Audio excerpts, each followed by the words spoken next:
हरे कृष्णा श्रील गुरुदेव की जय। सपार सदशिला प्रभुपाद की जय। सपार सदशिला गौर हरि की जय। हम लोगों ने अभी तक श्रवण किया कि महाप्रभु जी के आने के दो कारण हम लोगों ने श्रवण कर लिए थे। पहला कारण हम लोगों ने श्रवण किया था कि किस प्रकार जो भगवान जो कृष्ण वो राधा रानी की प्रेम की महिमा को जानना चाहते हैं कि राधा रानी का क्या प्रेम है। कि जब राधा रानी मुझे देखती है, जब राधा रानी क्या करती है, राधा रानी को विरह होता है तो वो क्या करती है, जो वृक्ष तमाल वृक्ष को देख के उनका विरह दूर हो जाता है। वो विरह क्या करती है, तमाल वृक्ष को आलिंगन करने लगती है। और तो और जो घुंघराले जो मेघ है, जो मेघ श्याम वर्ण के जो मेघ है, वो क्या करती है, उन मेघों को देख के राधा रानी को आनंद आता है और उनसे क्या करती है, बातें करती है। तो भगवान बड़े आश्चर्य में पड़ गए कि भैया ऐसा है क्या, कि राधा रानी की प्रेम की क्या महिमा है। श्री राधा प्रेम महिमा कीदृशोभा ये वा स्वयादो ये न अद्भुत मधुरिमा कीदृशोभा मदीय। भगवान जानना चाहते थे कि राधा रानी की क्या महिमा है। ये राधा रानी जब मेरा आस्वादन करती है तो उन्हें कैसा अनुभव होता है। ये भगवान को अनुभव नहीं हो सकता था। इसलिए भगवान ने कहा कि भैया मैं भी क्या करूंगा, मैं भी राधा रानी बन के आऊंगा, मैं राधा रानी के भाव को लेके आऊंगा। ठीक है, तो राधा रानी ने क्या किया कि ठीक है, तुम कलयुग में सचिनंदन गौर हरि के रूप में यानी चैतन्य महाप्रभु के रूप में जब आओगे तो मेरी अंग कांति मेरा जो शरीर का रंग कॉम्प्लेक्स वो लेके आप आना और मेरे भाव को लेके आना।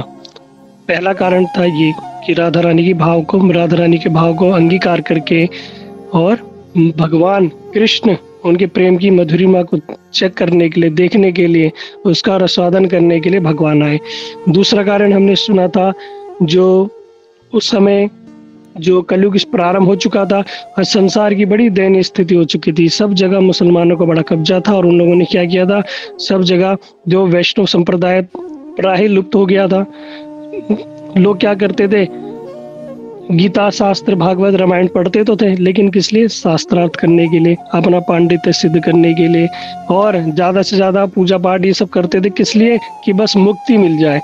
बस ये मुक्ति तो बड़ी तुच्छ चीज है, ये तो आप जरा से भगवान का नाम प्रारंभ कर दोगे, मुक्ति तो आपको स्वतः ही प्राप्त हो जाएगी। इस मुक्ति के लिए अलग से कुछ करने की आवश्यकता नहीं है। ठीक है, आप अपने मन में कभी भी भजन भक्ति करते समय मुक्ति की कामना कभी मत लाना, है ना, नहीं तो ठग लिए जाओगे आप, है ना। मुक्ति तो बहुत तुच्छ चीज है। क्यों है, अभी हम आगे श्रवण करेंगे और आपको अच्छे से एक्सप्लेन करके बताएंगे। तो फिर बताया कि सब लोग मुक्ति की कामना करते थे और भगवान की भक्ति से जन्माष्टमी उत्सव, राधाष्टमी उत्सव से कोई मतलब नहीं। बस कुत्ते बिल्लियों की शादी करना और लाखों लाखों रुपए उसमें व्यर्थ कर देना है। जो अद्वैताचार्य वो कौन है, महाविष्णु थे, उनको बड़ा दुख हुआ कि इस प्रकार इस संसार की स्थिति हो गई है। तो उन्होंने क्या किया, शास्त्रों का अध्ययन किया। शास्त्रों के अध्ययन से उन्हें पता चला कि भगवान कैसे प्रसन्न होते हैं। एक तुलसी दल से और जल, गंगा जल से भगवान बड़े प्रसन्न हो जाते हैं। तो उन्होंने हाथ में तुलसी दल लेके, तुलसी दल मात्रेण जलस्यन चुल्केन वा विक्रीडितम स्वयं आत्मानां भक्तिर्भो भक्त वत्सल। भगवान उन्होंने क्या किया, भगवान को चुल्लू भर में जल, गंगा जल अर्पित करके उसमें तुलसी का पत्ता जो मंजरियों के साथ क्या किया, भगवान को अर्पित किया। और भगवान ने बोला कि अगर कोई मुझे ये अर्पित कर दे तो मैं स्वयं अपना आप को बेच देता हूँ। भगवान को प्रसन्न करने की बड़ी सरल विधि है।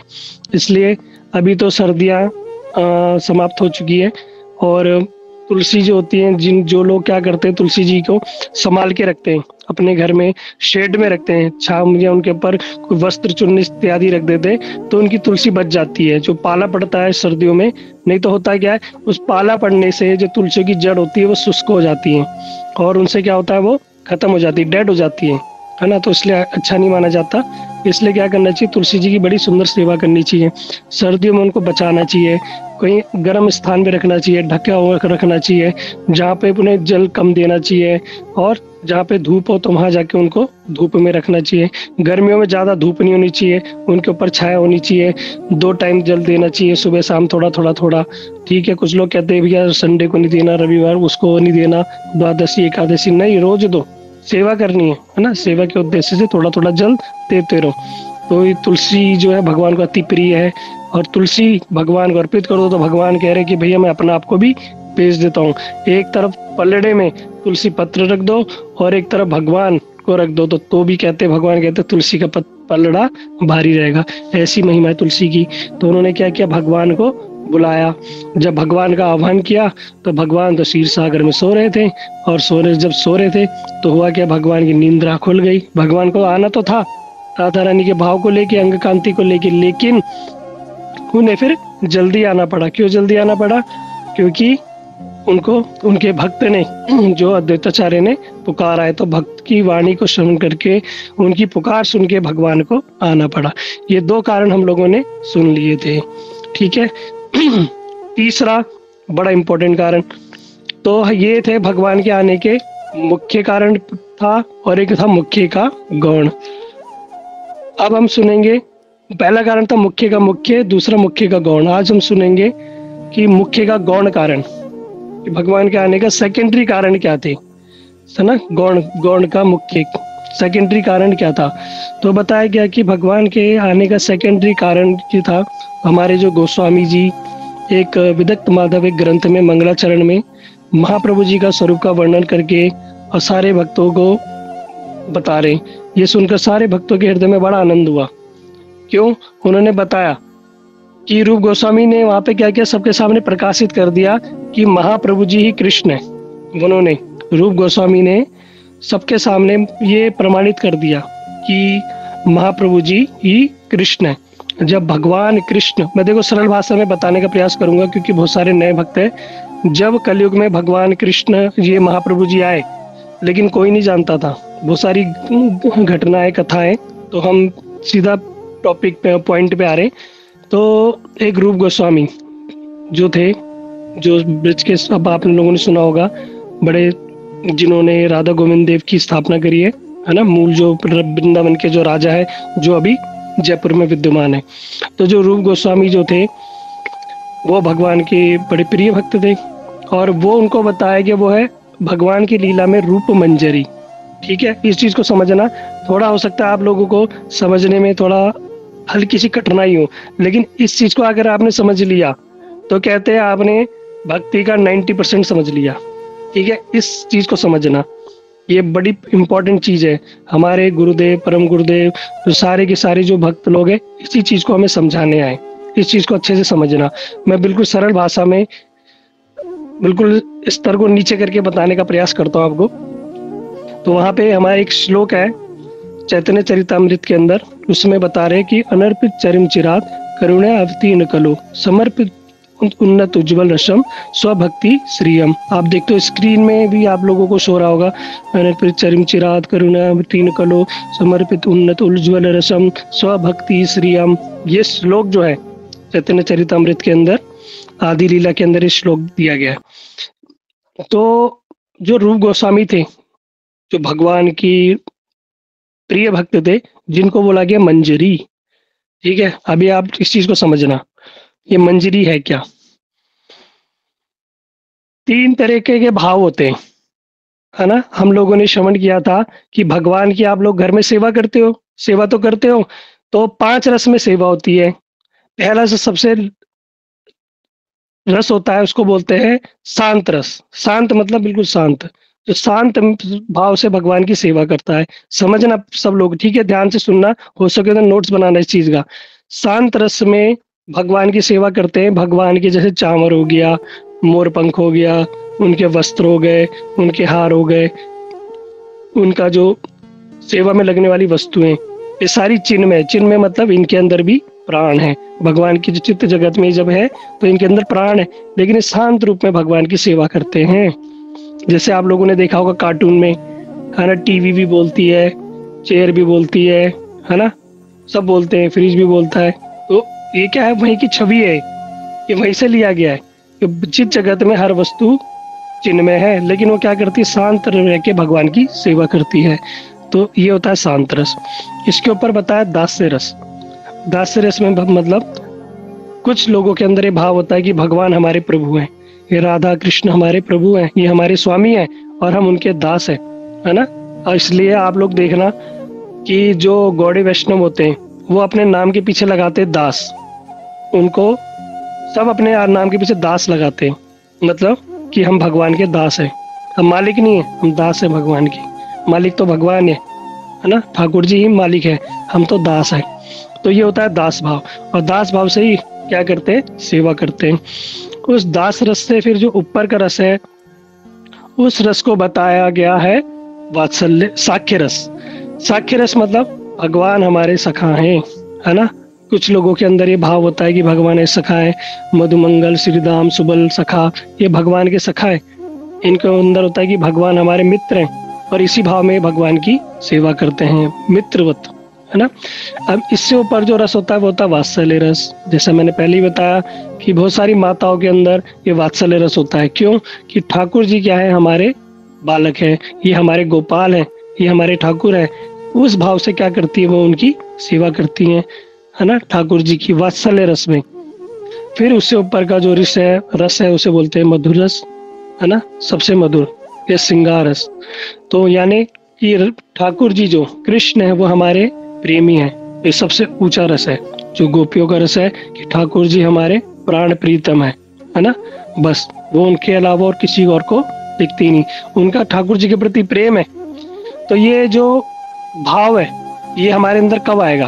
अभी तो हम कृत्रिम रूप से अपने अंदर लाते, कृत्रिम मतलब आर्टिफिशियल, कि हमने ठाकुर जी को गोपाल मान लिया, कभी भाई मान लिया, कभी हम दास बन गए। नहीं, अभी तो हमारे अंदर हम बनावटी है, अभी हम सिर्फ प्रयास कर रहे हैं। लेकिन वास्तव में हमारे अंदर हृदय में भाव कब आएगा?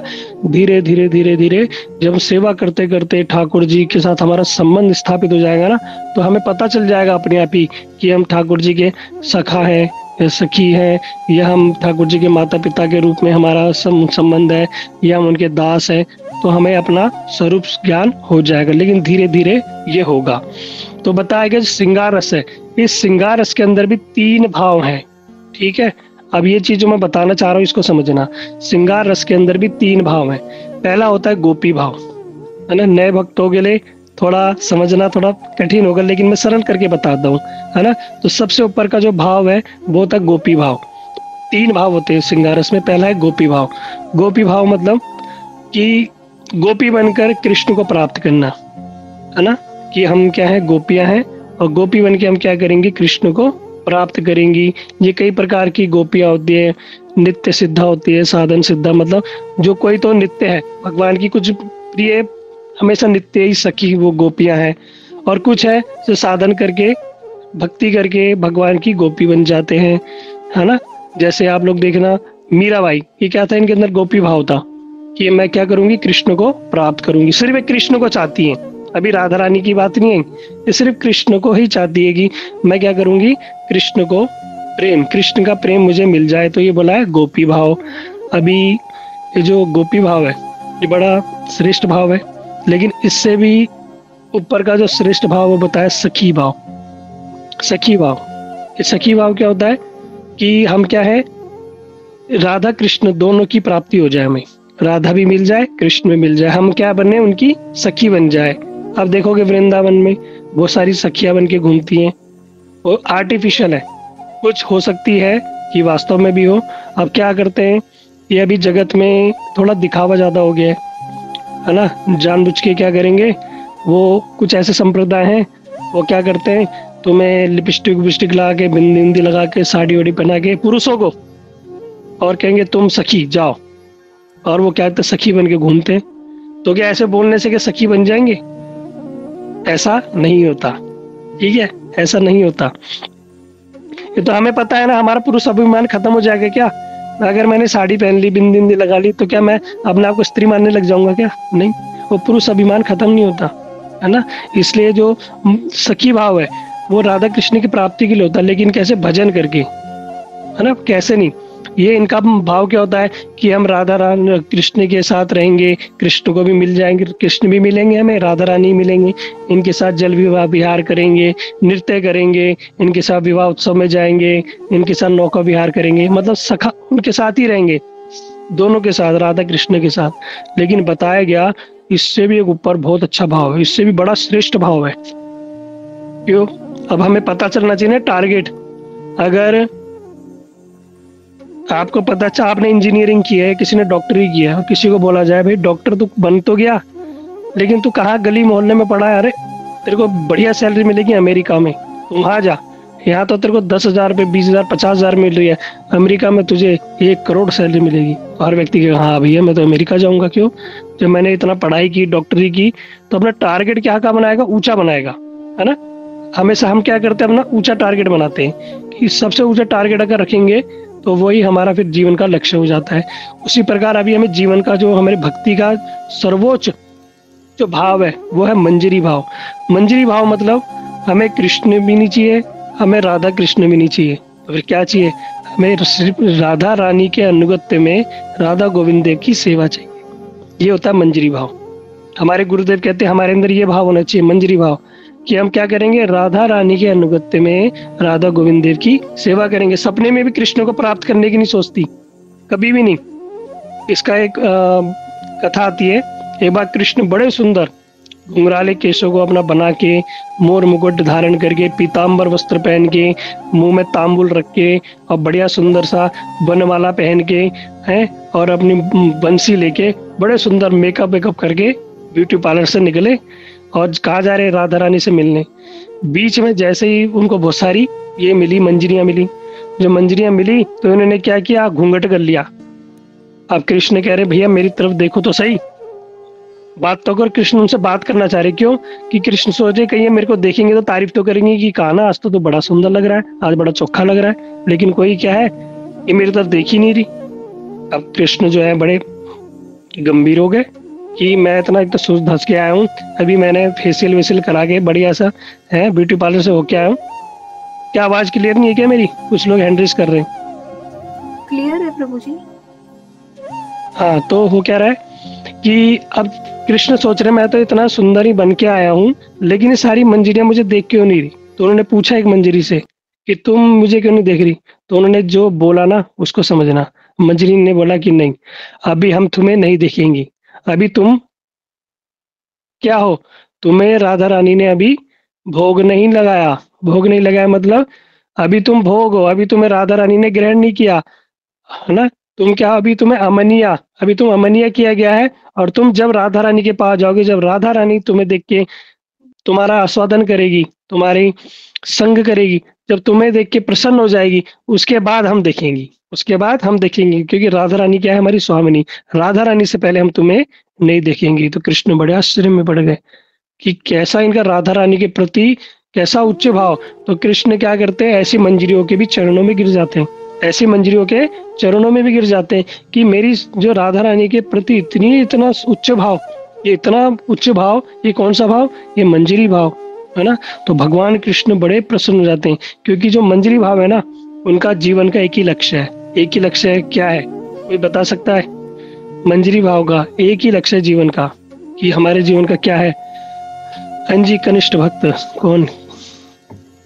राधा दास्यम से राधा के हाँ, अनुगत्य में रहना। बहुत सुंदर।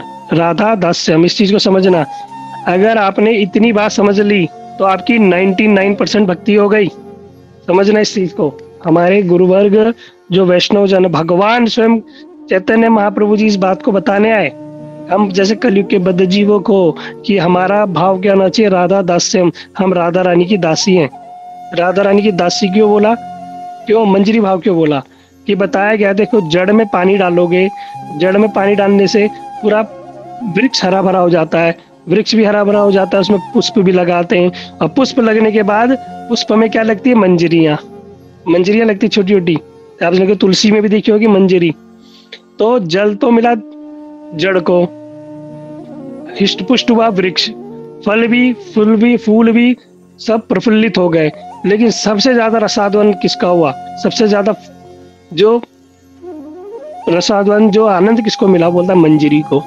कि मंजरियों को सबसे ज्यादा रस प्राप्त होता है, सबसे ज्यादा आनंद किसको प्राप्त होता है? मंजरियों को, है ना, सबसे ज्यादा। इसलिए बताया, ये जो बताया ना, स्वभक्ति श्रियम, इस श्लोक में जो बताया स्वभक्ति श्रियम, ये भगवान की जो भक्ति का खजाना, ये खजाना जो कभी नहीं दिया गया था, अनर्पित चरिम चिराग, जो कभी नहीं दिया गया था, चिरकाल से बहुत समय से नहीं दिया गया, उस वस्तु को करुणा अवतीर्ण कलो महाप्रभु जी इस कलयुग में हम जैसे बद्ध जीवों को प्रदान करने आए। ये भक्ति का खजाना, खजाना जिसको बोला है मंजरी भाव। अब हमारे हृदय में एक ही भाव होना चाहिए। जो भी आप लोग श्रवण कर रहे हो ना, आप सभी के हृदय में एक ही भाव होना चाहिए। जिसका भी प्रश्न होगा हम लास्ट में पूछेंगे, आप हैंड रेज मत करो कृपया करके बार बार, जिसके प्रश्नों को नोट डाउन कर लो। तो मंजरी भाव, ये मंजरी भाव हमारे अंदर हृदय में होना चाहिए कि हम क्या करेंगे, राधा रानी के जो अनुगत्य में, जो उनके अनुगत्य में रहती है, उनकी जो अष्ट सखियां, उन सखियों के भी जो नीचे रहती है वो होती हैं मंजरियां। ठीक है, इस चीज को समझना। राधा कृष्ण की 8 सखियां, उन 8 सखियों की भी 8 सखियां होती है, 8 मंजरियां। उन मंजरियों के हम क्या करें, अनुगत्य में, उनके मंजरियों के अनुगत्य में, यानी हमारे जो गुरुवर देव हमारे जो सेवा करेंगे, हम उनके अनुगत्य में सेवा करेंगे। और सबसे ज्यादा फल जो हमें क्या मिलेगा, जो प्रसाद होता है ना, देखो ठाकुर जी पाते हैं भोग, भोग के बाद वो हो जाता है प्रसाद, उसको पाते हैं गुरुवर, वो हो जाता है महाप्रसाद, और जो हम पाते हैं और महाप्रसाद, हमें क्या मिलती है, गुरुदेव की कृपा, ठाकुर जी की भी कृपा मिलती है। इसी प्रकार जब हम मंजरी भाव रखेंगे कि हमें राधा रानी के अनुगत्य में, राधा रानी की दास से, है ना, उनकी हम सखियों के, उनके दासों की दास हम बन के रहेंगे, तो सोचो हमें कितना फल प्राप्त होगा, कितना आनंद हमें प्राप्त होगा। भगवान ऐसी मंजरियों के चरणों में भी गिर जाते हैं कि तुम क्या हो, जो ये फल, जो कहते हैं कि ये जो सौभाग्य, ये कृष्ण की सखियों को, गोपियों को भी नहीं मिलता, जो मंजरियों को मिलता है। इसलिए जो मंजरी भाव है ना, सबसे सर्वश्रेष्ठ भाव है। इसी मंजरी भाव को देने के लिए महाप्रभु जी आए हम जैसे बद्ध जीवों को, कि तुम क्या करना, अपने जीवन का एक ही लक्ष्य रखना। एक ही लक्ष्य क्या रखना, बस राधा दास्यम। इस चीज को समझ लो। हमारे श्रील भक्तिवेदांत नारायण गोस्वामी महाराज जी एक बार एक 5 या 6 साल की बच्ची से पूछा कि बताओ, उनके भावाविष्ट हो गए कि बताओ जिसको जो चाहिए मैं अभी वो दे दूंगा। उस बच्ची को बुलाया, बता तेरे को क्या चाहिए, जो तुम मांगेगी अभी दे दूंगा, है ना। संत थे, सिद्ध पुरुष थे, वो जो मांगेगी उसी समय प्रदान कर सकते थे। लेकिन उस बच्ची ने क्या बोला कि गुरुजी मेरे को ना राधा दासम चाहिए। और हमारे भक्तिवेदांत नारायण गोस्वामी महाराज इतने प्रसन्न हुए कि ये बच्ची क्या मांग रही है, ये खिलौने मांग सकती थी, जगत में बोल सकती थी मेरी ख्याति हो जाए, मुझे बहुत बड़ा इंजीनियर डॉक्टर बना दो, मुझे बहुत बड़ा बिजनेस बना दो, मुझे पैसा वाला बना दो, सब मांगती सकती थी। लेकिन उसने क्या मांगा कि मुझे राधा दास्यम, राधा रानी की दासी बना दो, जिसे हम मंजरी बोलते हैं या किंकरी बोलते हैं, दासी बोलते हैं। ठीक है, मंजरी, किंकरी, दासी भी हम इस शब्द को बोल सकते हैं। तो ये प्रदान करने के लिए महाप्रभु जी आए। ये आज से पहले कभी किसी को प्रदान नहीं किया गया। ये हम लोगों को ही बड़े सौभाग्यशाली है कि इसी कलयुग में लगभग 550 साल पहले महाप्रभु जी आए।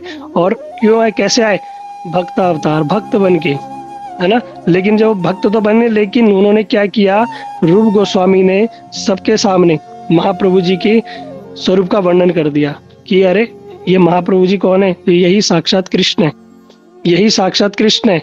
उन्होंने सबको, जो श्रीवास थे, स्वरूप दामोदर थे, सार्वभौम भट्टाचार्य थे, राय रामानंद, आप शायद नाम नहीं जानते होंगे, लेकिन ये भगवान के जो परिकर थे, इन सबके सामने, जो भगवान के भक्त थे उस समय, सबके सामने बोल दिया कि ये भगवान है।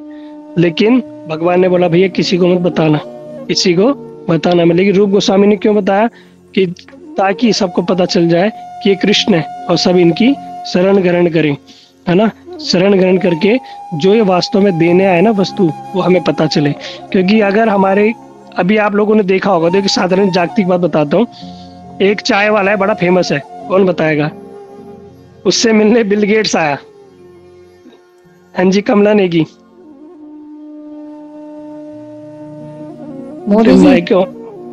तुम भी मोदी जी, रागलेखा दासी। प्रभु जी मैं भी मोदी जी बोलने वाली थी, सॉरी। नहीं, मोदी जी के अलावा और कोई है। MBA चाय वाला था क्या? नहीं, वो भी नहीं। डोली चाय वाला गुरुजी। ये किसने बोला डोली चाय वाला? हिमांशु। हाँ, हिमांशु। देखो एक है डोली की टपरी, कुछ उसकी चाय की दुकान है। म्यूट कर लो, और म्यूट कर लो, सुनो, मैं देखो एग्जाम्पल बता रहा हूँ। एक है, रहता है, मुझे स्थान में नहीं, जगह का नाम भी नहीं पता, किसी को पता हो तो बताना। वो एक जगह रहता है अहमदाबाद शायद, और उसकी दुकान है डॉली की टपरी, और वो बेचता चाय। और वो चाय बेचता है स्टाइल में, उसको रजनीकांत उसका फेवरेट है, और वो रजनीकांत स्टाइल में चाय बेचता है। अब उससे मिलने बड़े बड़े सेलिब्रिटी आते हैं, बड़े बड़े, और रोड पे दुकान है, 10 रुपए की चाय देता है, कांच के गिलास में भी ढंग से धुले भी नहीं होते, ढंग से देखना, और उसमें वो 10-10 रुपए में चाय देता है, और बड़े बड़े लोग आते हैं उसकी चाय पीने। अमेरिका से दुनिया के सबसे बड़े रईस बिल गेट्स उनकी चाय पीने आए, सोचो, उसकी चाय पीने आए, और उसको पता ही नहीं कि बिल गेट्स है, कि दुनिया का सबसे रईस आदमी, मतलब कहा जाता था एक बार बिल गेट्स कहीं जा रहे थे मीटिंग के लिए, उसका एक बैग गिर गया, बैग छूट गया, उस बैग में थे 50 लाख रुपए, ये बहुत पहले की बात है। उस 50 लाख रुपए को लेने वो दोबारा नहीं आया, क्यों?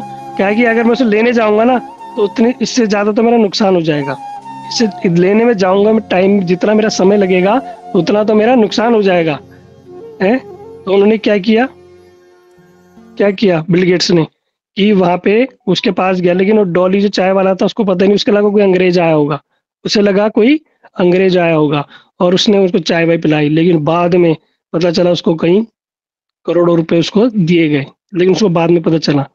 तो कैसे पता चला? जब लोग उसके पास आए, उसे फोटो खिंचा रहे कि भैया तेरे पास तो दुनिया का सबसे अमीर आदमी आया था, उसे पता ही नहीं, वो तो सोच खुद बोल रहा है इंटरव्यू, मुझे लगा कोई अंग्रेज है। तो इसका कहने का अर्थ क्या है कि अगर हमें भगवान पता ही नहीं कि ये भगवान है तो हम उनकी बात मानेंगे नहीं। इसलिए जो रूप गोस्वामी थे, जो भगवान के प्रिय भक्त थे, उन्होंने क्या किया, इस सबके सामने प्रकाशित कर दिया कि यही चैतन्य महाप्रभु जी कौन है, यही कृष्ण है, यही राधा रानी के भाव को इस कलयुग में लेके आए हैं। और क्या देना है? स्वभक्ति श्रीयम, ये भक्ति का जो खजाना है, जो राधा रानी की पाल्य दासी मंजरी भाव, ये देने हम लोगों को आए हैं। इससे बड़ा कोई रस है ही नहीं। बस जीवन का अपना लक्ष्य बना लो, भगवान से एक ही वस्तु मांगना। क्या मांगना? कि हे प्रभु, हे गुरुवर, हमें क्या मिले? राधा रानी की बाल्य दासी, ये राधा दास्य में ही हमें प्राप्त हो, इसके अलावा हमें कुछ नहीं चाहिए। जिसने मांग लिया और जिसके अंदर इतना अभिमान भी हो गया, ये अभिमान रखना है कि हम क्या है, राधा रानी की दासी हैं, हम राधा रानी की दासी हैं, राधा रानी के दास्य में हम भगवान कृष्ण की प्राप्ति करेंगे। ये जीवन का अपना लक्ष्य बना लेना। कि हमारे गुरु गर्ग कहते हैं बस तुम्हारा जीवन, वो मनुष्य जीवन ही तुम्हारा सार्थक हो गया, बस ये समझना। आज हम लोगों पे बड़ी विशेष कृपा हुई है, और मेरे पे भी कृपा है कि आप लोगों की कृपा से कि मैं सब दोबारा बोल पाया, और इस चीज को मैं दोबारा अनुभव कर रहा हूँ। दोबारा मेरे जीवन का जो लक्ष्य में हम भी भूल जाते हैं, लेकिन इसको दोबारा आप लोगों के माध्यम से हमें दोबारा स्मरण आया, तो आप लोगों को बहुत बहुत धन्यवाद।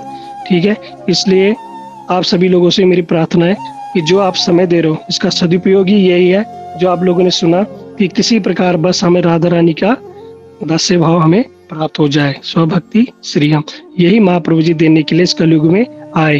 तो ये कारण था हमारा गौण का मुख्य कारण। अब है गौण का गौण कारण, जो चौथा कारण है, लास्ट कारण, वो हम कल श्रवण करेंगे। ठीक है, हरे कृष्ण।